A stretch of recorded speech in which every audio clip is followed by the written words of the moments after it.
Hello friends, welcome back to my channel. Long time no சீங்கிற மாதிரி ஆயிடுச்சு. Long videos போட்டு வருஷமே ஆயிருக்கும்னு நினைக்கிறேன். அப்பப்போ ஷார்ட்ஸ் மட்டும் அப்லோட் பண்ணிகிட்டு இருந்தேன். அதுவும் காலப்போக்கில் மறைஞ்சே போயிடுச்சு. தம்ப்நெயிலே நிறைய பேருக்கு நிறைய தெரிஞ்சிருக்கும். இருந்தாலும் சொல்கிறேன், we are pregnant for second time. என்னோடய செகண்ட் ப்ரெக்னென்சியில் எடுத்த ஒரு குட்டி லாங் வீடியோ தான் வந்து இந்த விலாகை ஷேர் பண்ணுறேன். செகண்ட் ப்ரெக்னென்சி அண்ட் டெலிவரி நிறைய பேருக்கு ரொம்ப ஈஸியாக இருக்கும்னு சொல்லுவாங்க. ஆனால் எனக்கு அப்படியே ஆப்போசிட்டு. பயங்கர டஃப்பாக இருந்துச்சு. நிறைய ஹெல்த் இஷ்யூஸ், ஒரு டாட்லரை மேனேஜ் பண்ணிட்டு ஒரு குட்டி டைனி ஹியூமனை வேற உள்ளே வளர்த்துட்டு ரொம்ப ரொம்ப கஷ்டமாக போச்சு. அதனால தான் வீடியோஸ் எதுவுமே வந்து சுத்தமாக அப்லோடே பண்ண முடியல. இனிமேல் கொஞ்சம் கன்சிஸ்டண்ட்டாக இருப்பேன்னு நினைக்கிறேன். இந்த வீடியோ பார்க்குறப்போ எனக்கு அநேகமாக பேபி பிறந்திருப்பாங்கன்னு நினைக்கிறேன்.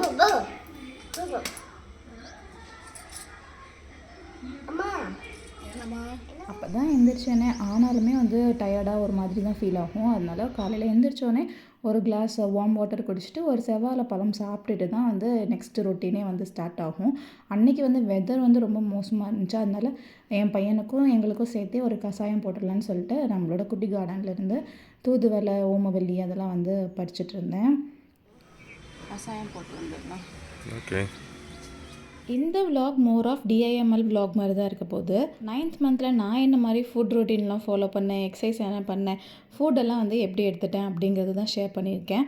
மீன்வைல் இந்த கஷாயத்தில் மிளகு, சீரகம், தூதுவளை, ஓமவல்லி, அது கூட கொஞ்சம் ஹீட் குறைக்கிறதுக்காக 2 ஏலக்காய் மட்டும் போட்டு கொதிக்க வச்சுட்டு ஃபில்டர் பண்ணி அப்படியே குடிச்சிட வேண்டியதுதான். நான் அப்படியே சும்மா ரேண்டமாக ஸ்ட்ரெச்சஸ் அதெல்லாம் வந்து பண்ணிகிட்டு இருப்பேன்.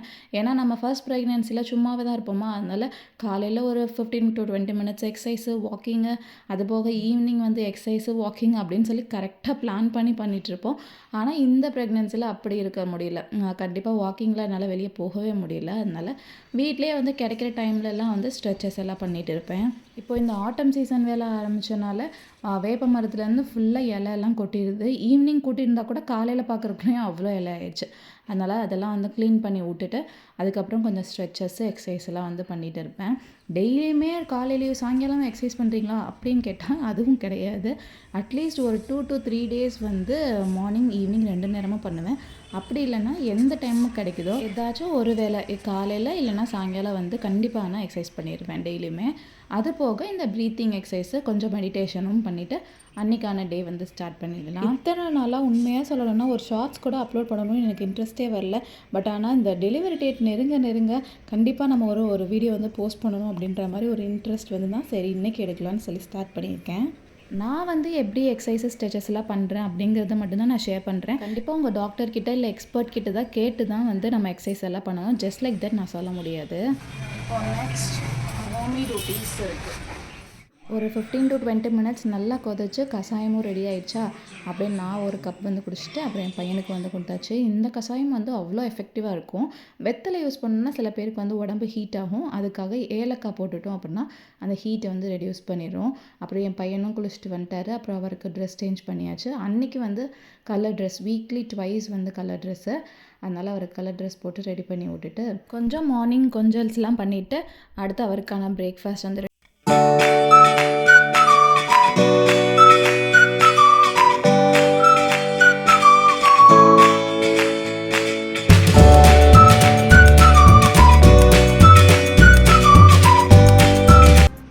சாப்பிட்லாமா.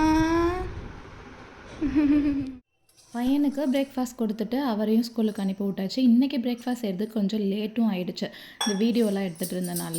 இல்லைனா அவர் போகிறதுக்கு முன்னாடி எங்களுக்கான பிரேக்ஃபாஸ்ட்டு அவருக்கு 2 பேருமே சேர்த்தே வந்து செஞ்சுருவோம். இன்றைக்கி வந்து ராகி கூழ் வந்து செய்யலான்னு சொல்லிட்டு தான் செஞ்சுட்டு இருந்தேன். இப்போலாம் வந்து கொஞ்சம் மில்லட்ஸ் எல்லாம் வந்து இன்க்ளூட் பண்ணுறது உண்டு.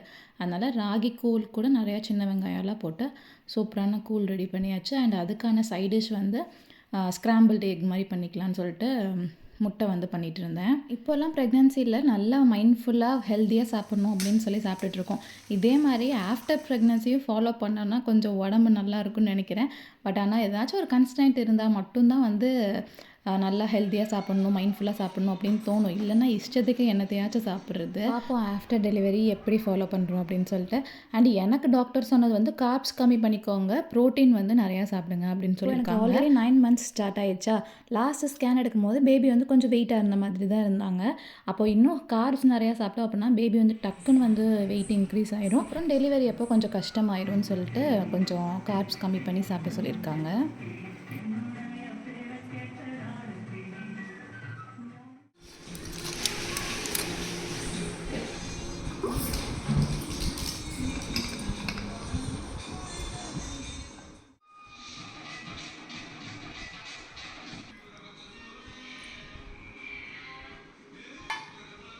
பிரேக்ஃபாஸ்ட் சாப்பிட்டுட்டு கொஞ்சம் நேரம் நல்லா மீ டைம் ஸ்பெண்ட் பண்ணிவிட்டு அதுக்கப்புறம் நெக்ஸ்ட்டு வந்து லஞ்ச் ப்ரிப்பரேஷன் ஒர்க் வந்து ஸ்டார்ட் பண்ணிடணும். என் பையன் ஸ்கூலுக்கு போயிட்டாரு அப்படின்னா நான் பிரேக்ஃபாஸ்ட் முடிச்சுட்டு ஒரு 1 hour வந்து ஃப்ரீயாக தான் இருப்பேன். அதுக்கப்புறம் இது பார்த்திங்கன்னா ப்ரெக்னன்சி டைமில் முக்கியமாக குடிச்சிட்ருக்க ஒரு ட்ரிங்க்கு வெந்தய கஞ்சி. 1 டம்ளர் வெந்தயம், 1 டம்ளர் சாப்பாட்டு அரிசி எடுத்து இந்த மாதிரி சன் ட்ரை பண்ணிவிட்டு ஒரு நாள் ஃபுல்லாக பவுடர் பண்ணி காலையில் எழுந்திரிச்சோன்னே குடிக்கிறதுக்கான ஒரு ட்ரிங்க்கு. வெந்தய கஞ்சி குடிக்கிறனால இந்த தேவையில்லாத சூட்டு வலி, பாடி ஹீட்டு அதெல்லாம் வந்து ஆகாதுன்னு சொல்லுவாங்க. அப்புறம் இது பார்த்திங்கன்னா ஒரு மித்தா இது ட்ரூத்தான்னு எனக்கு தெரியல. பட்டர் போட்டு அந்த ஒலை தண்ணியில் குடித்தா ஈஸியாக நார்மல் டெலிவரி ஆகும் அப்படின்னு சொல்லுவாங்க. அது நான் வந்து ஃபர்ஸ்ட் ப்ரெக்னன்சியில் ஃபாலோ பண்ணேன். அதனால சரின்னு இந்த ப்ரெக்னன்சிலேயே ஃபாலோ பண்ணிகிட்டு இருக்கேன். ஆனால் இது எந்த அளவுக்கு உண்மையாக பொய்யான்லாம் எனக்கு வந்து தெரியல. ஃபர்ஸ்ட் ப்ரெக்னன்சியில் ஃபாலோ பண்ணி நல்லா தான் இருந்துச்சு. அதனால சரின்னு இப்போயும் ஃபாலோ பண்ணிகிட்ருக்கேன். இப்போது ரீசெண்ட் டேஸில் தான் டாக்டர்ஸ் இன்டர்வியூஸு, இன்ஸ்டாகிராம் ரீல்ஸு அதெல்லாம் பார்த்து வந்து இதெல்லாம் குடிக்கிறது அப்போ சும்மாவா அப்படின்ற மாதிரி இருக்குது. இதெல்லாம் குடித்தா 100% வந்து நார்மல் டெலிவரி ஆயிரும் அப்படிங்கிற மாதிரிலாம் எதுவுமே இல்லை அப்படிங்கிறது மாதிரி சொல்கிறாங்க டாக்டர்ஸு. இருந்தாலும் சரி நம்ம ஒரு சேக்காக ஃபாலோ பண்ணுவோம்னு சொல்லிட்டு தான் ஃபாலோ பண்ணுறது. அன்றைக்கி ஹேர் வாஷ் பண்ணிவிட்டு கொஞ்சம் செல்ஃப் கேர் டைமு லைட்டாக ஒரு மாய்ஸ்சரைசர் மட்டும் இந்த ஃபாக்ஸ் டேல்லேருந்து யூஸ் பண்ணுறேன். அதுக்கப்புறம் லிப்ஸுக்கு வந்து இந்த விஷ்கேரோட லிப் பாம் மட்டும் போட்டாச்சு.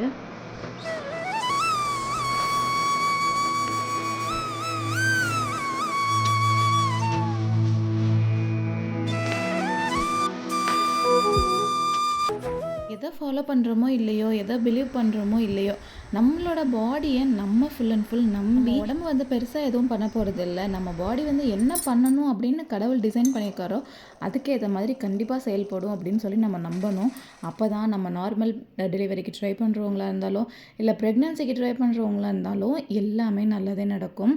ஹெல்தி ஃபுட் ஸ்டைல் நல்லா ஃபாலோ பண்ணணும், நல்ல ஒரு ரொட்டீன் ஃபாலோ பண்ணணும், நல்ல எக்ஸசைஸ் மட்டும் ஆக்டிவாக இருந்தோம் அப்படின்னாலே எல்லாமே எல்லாருக்குமே நல்லதாக தான் நடக்கும். அப்புறம் அன்றைக்கி லஞ்ச் வந்து எனக்கு இந்த லெமன் சாதம், புளி சாதம் அந்த மாதிரி சாப்பிட்ணும் போல் இருந்துச்சா. புளி சாதம் செய்கிறது கொஞ்சம் டைம் ஆகும். அதனால சரி லெமன் சாதம் செஞ்சிடலான்னு சொல்லிட்டு அது, அப்புறம் காலிஃப்ளவர் ஃப்ரை, அப்புறம் ஒரு கூட்டு வந்து பண்ணியிருந்தேன். அப்புறம் என்னோடய ஹஸ்பண்ட் வந்து மார்னிங் போகும்போதே சொல்லிடுவாங்க இந்த பழம்லாம் சாப்பிட்டு வச்சுருக்கணும் இன்றைக்கி அப்படின்னு சொல்லிட்டு. அப்புறம் மாதுளம் பழம் முறித்து வச்சுருந்தாங்களோ அந்த தோலோடையே போட்டால் அந்த துவர்ப்பும் நல்லது அப்படின்னு சொல்லிட்டு அது கொஞ்சம் சேர்த்து நல்லா ஜூஸ் போட்டாச்சு. அது கூட ஒரு கோவா சாப்பிட்டுட்டு நம்ம எடுத்து வச்சுருந்தோம்ல ஒலை தண்ணியில் பட்டர் போட்டு அதையும் வந்து குடிச்சிட்டு அப்படியே வெயிட் பண்ணிகிட்டு இருந்தேன்னா என் பையன் வந்துடுவார்.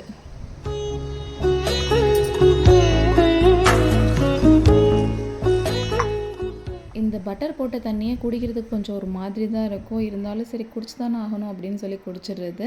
அப்புறம் இந்த மாதுளம்பழத்தை அப்படியே சாப்பிட்றது தான் ரொம்ப நல்லது. அதையும் வந்து நமக்கு அப்படியே சாப்பிட முடியல. அதனால அதையும் ஜூஸ் போட்டு வந்து எப்படியாச்சும் உள்ளே சேர்த்துடலாம் அப்படின்னு சொல்லிட்டு தான் சாப்பிட்றது. ப்ரெக்னன்சியில் நல்லா ஹைட்ரேட்டடாக இருக்குது. கான்ஷியஸாக 4 to 5 liters தண்ணி வந்து குடிச்சே ஆகணும் அப்படிங்கிற மாதிரி அளந்து வச்சு கூட குடிச்சிருங்க.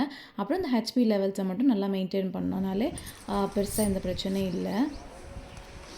ஹாய் குட்டு. மா ஹாப்பி மார்னிங்கா? Happy afternoon. மார்னிங் தான் மேம் பார்க்கும்போது தான் மார்னிங் சொல்லணும். இப்போ அம்மா பார்க்கும்போது ஆஃப்டர்நூன். ஹாப்பி ஆஃப்டர்நூன் சொல்லுங்கள். ஓகே. என்ன சொல்லி கொடுத்தாங்க மேமு? இவர் நர்சரி தான் படிக்கிறனால ஸ்நாக்ஸ் மட்டும் தான் ஸ்கூலுக்கு எடுத்துகிட்டு போவார். லஞ்ச் வந்து வீட்டில் வந்து தான் கொடுக்கணும். அண்ட் நெக்ஸ்ட் கிரேட்லேருந்து லஞ்சு ஸ்கூல்லையும் கொடுத்து விட்டுடலாம். லஞ்ச் அவருக்கு ஃபீட் பண்ணுறதே ஒரு பெரிய விஷயம். அவருக்கு ஃபீட் பண்ணி முடிச்சுட்டு அடுத்து நான் வந்து லஞ்சுக்கு சாப்பிட ஆரம்பிச்சிட்டேன். கண்டிப்பாக வந்து இந்த கூட்டு, நீர் சத்து நிறைந்த காய்கறிகள்லாம் வந்து டெய்லி எடுத்துட்டோம்னா ரொம்ப நல்லது. சில பேருக்கு இந்த கால், கையெல்லாம் வீங்குற பிரச்சனைலாம் இருக்கும். அவங்கலாம் கண்டிப்பாக சொரக்காய், புடலங்காய், பீர்க்கங்காய் அந்த மாதிரி காய்கறிலாம் வந்து நிறையா சாப்பிட்லாம். அவ்வளோதான், சாப்பிட்டு முடிச்சு ஒரு 10 நிமிஷத்தில் நான் வந்து மட்டையாயிருவேன்.